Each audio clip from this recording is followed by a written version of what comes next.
Welcome to We Are Hospitality, a podcast from the Rhode Island Hospitality Association, with your host, me, Bill Bartholomew. All right, so welcome into another edition of We Are Hospitality from the Rhode Island Hospitality Association. Today, we are speaking with Kristen Adamo, the president and CEO of the Providence Warwick Convention and Visitors Bureau. Good morning. Good morning. So, as the president and CEO of Providence Warwick Convention and Visitors Bureau, that's a mouthful, by the way. Yeah, just use Go Providence. That's what everybody else says. Don't worry about it. So, as the president and as the pres and CEO of Go Providence, I like the super abbreviation. You're responsible for growing our convention and visitor industry in the Providence Warwick market. For our listeners that might not be familiar with this sector, what does that mean? So we're a little different than the other tourism regions that really focus on leisure tourism, like vacationers and stuff.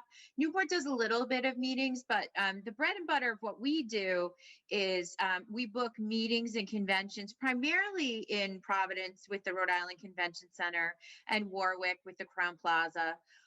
And we also do sporting events across the state. We run the Rhode Island Sports Commission. So like March Madness would have come this year and we would have been really involved in that. So we go out there, we book the business, and then we work with a client to get the hotel rooms, transportation, all of that stuff. So in an average year, my team books probably about 270 pieces of business, and it's roughly worth anywhere between $70 and $80 million of direct spending for the state of Rhode Island. How has COVID affected your mission? I don't know what my mission is. I mean, yeah. I used to have goals, like everybody else. And now it's really been about survival. I just told you we book all that stuff. Well, we lost, the state lost $73 million worth of business for meetings and conventions and sports since COVID hit.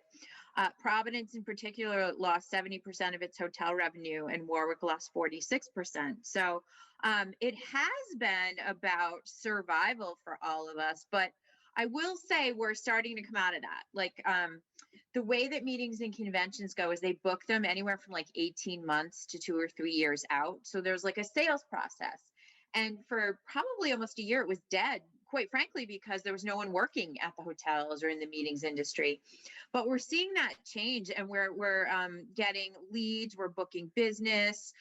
So there's definitely momentum. And I think as people get vaccinated, you're going to see leisure tourism pile up on top of that. So the convention center, unfortunately, is still closed and will be until probably the beginning of September.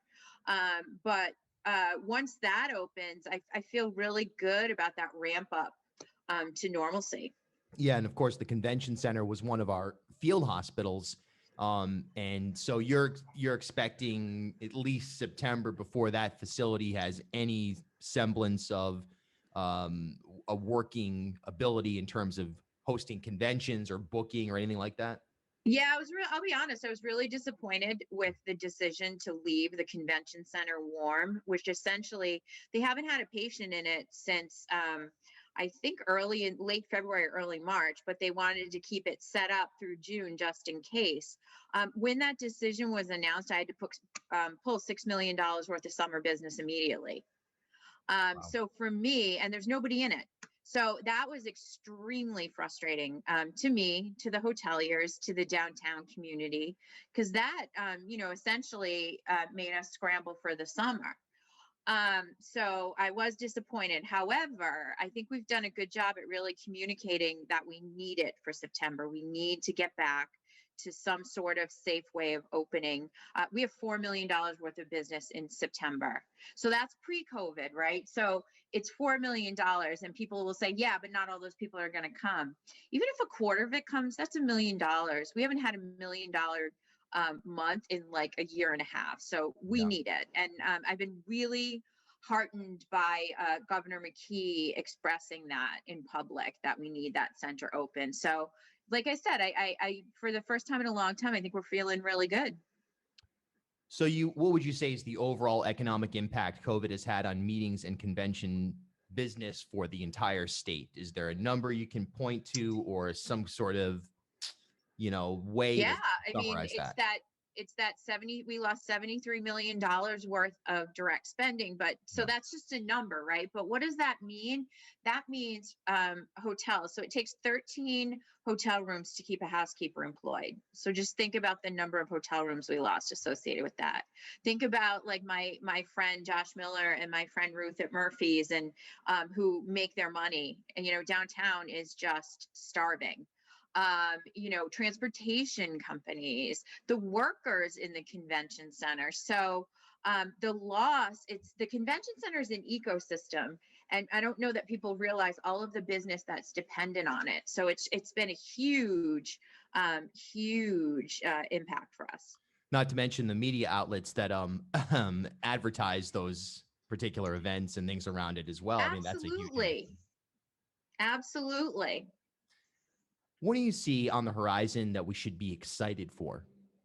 So, like I said, I think we're recovering. I will caution that in the meetings industry, it's going to take a little longer as people get back into traveling. So we think we'll be fully back to normal in 2004, which sounds depressing, but it's not, because we're doing things already to make to kind of put band-aids. For example, you'll actually like this. We, with some of our Heart Grant money, we're building a virtual studio in the convention center.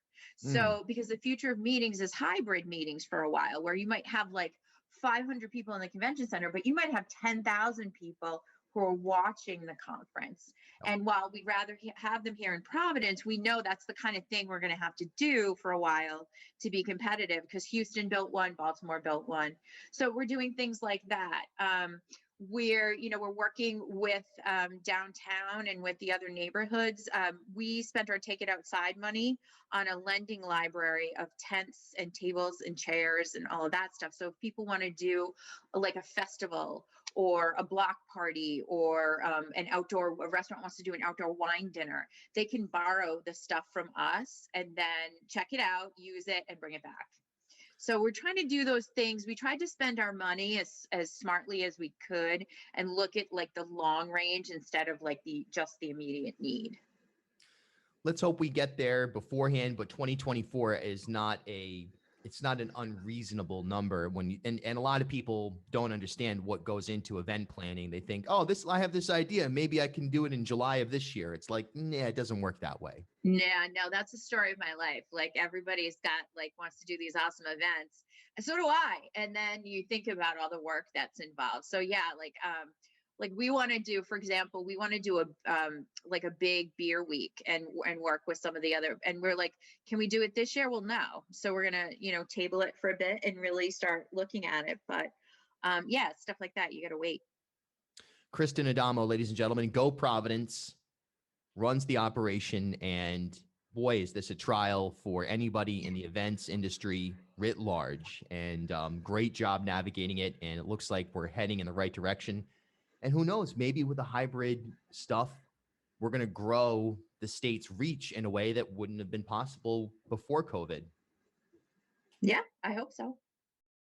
Thanks for listening to this episode of We Are Hospitality from the Rhode Island Hospitality Association. For more information, visit rihospitality.org or search RI Hospitality on your preferred social media platform.